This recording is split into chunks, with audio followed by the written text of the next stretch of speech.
कृषी उत्पन्न बाजार समिती जळगाव जामोदच्या औजीसिद्ध महाराज उपबाजार जामोद येथे चालू हंगामातील भुईमुग शेंग खरेदीचा शुभारंभ 16 एप्रिल रोजी बाजार समितीचे सभापती प्रसेनजीत पाटील यांच्या शुभ हस्ते करण्यात आला। या प्रसंगी जामोद येथील प्रथम शेतकरी म्हणून करीम खान सुभान खान यांच्या भुईमुग या शेतमालाला जाहीर लिलावामध्ये रुपये 6211 प्रति क्विंटल भाव देण्यात आला असून त्यांचा सभापतींच्या हस्ते सत्कार करण्यात आला। भुईमुगासाठी बाजारात आलेल्या इतर शेतकऱ्यांना 6000 ते 6611 रुपयांपर्यंत बाजार भाव मिळाला आहे। या प्रसंगी कृषी उत्पन्न बाजार समितीचे उपसभापती प्रशांत औसरमोल यांच्या हस्ते, समितीचे मापारी किसना गवई आणि संचालक दत्ता पाटील यांच्या हस्ते व्यापारी विजय राठी यांचा शाल श्रीफळ देऊन सत्कार करण्यात आला।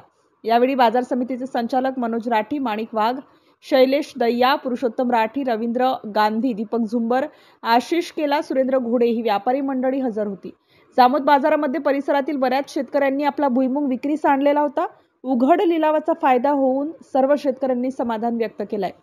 तसेच सभापती यांनी परिसरातील सर्व शेतकऱ्यांना जामोद यार्डवर दर बुधवार व शनिवार रोजी आपला भुईमुग हा शेतमाल विक्रीस आणून संधीचा फायदा करून घ्यावा असे आवाहन बाजार समितीचे सभापती प्रसेनजीत पाटील यांनी केले आहे। MCM न्यूज मराठी करिता आकाश उमाळे, जामोद।